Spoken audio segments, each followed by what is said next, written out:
Well, hey guys, it's Wednesday. Hope this video finds you doing well. Whew, do I have a lot on my plate, but I really feel the urgency to explain to people that God does want to bless you. So we're looking at this book right here, The Lord Bless You by Terry A. Smith. And in chapter 1, it's titled, which is so cute, Adam Sneezed. What in the world does that mean? Listen, when God created the earth, he created man and woman. And they had everything. They had everything. They were going to live forever. I believe they were. There was no disease. There was no anxiety. There was no fear. But what happened? Adam sneezed. The serpent got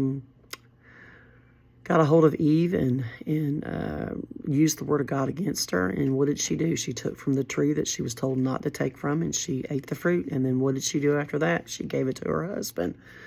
But even in all of that, God still wants to bless humanity. Well, how, Pastor? How, Sister Michelle?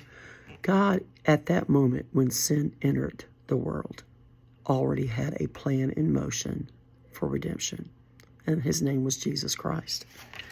I find the reading in here so interesting. Here's a sentence right here. It says, we live and grow in that blessing despite the brokenness in us and around us.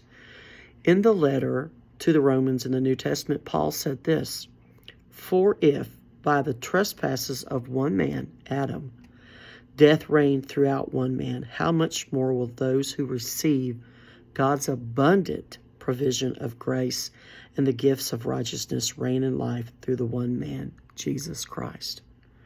God wants to bless you. People in the Bible weren't perfect.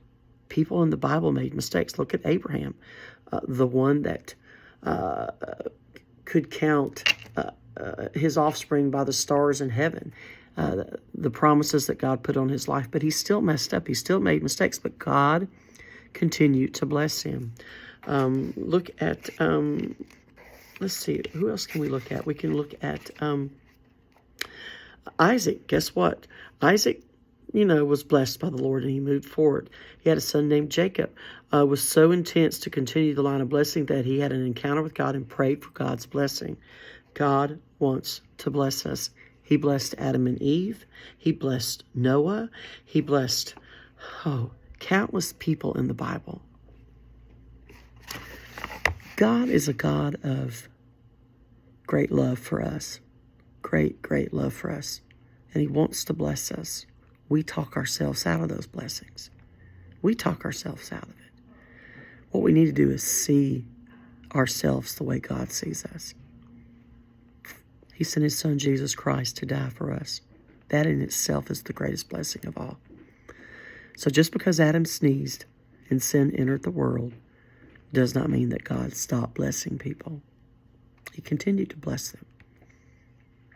Now, I do think that God expects us to learn from our mistakes and correct those things and try to do better the next time. But that doesn't mean he won't bless us in the process. So I hope this helps. Maybe you're in a position in your life right now that you can't see the blessings of God in your life. And I pray that today the scales are torn off your eyes or the clouds show the sun and you can see how truly blessed you are.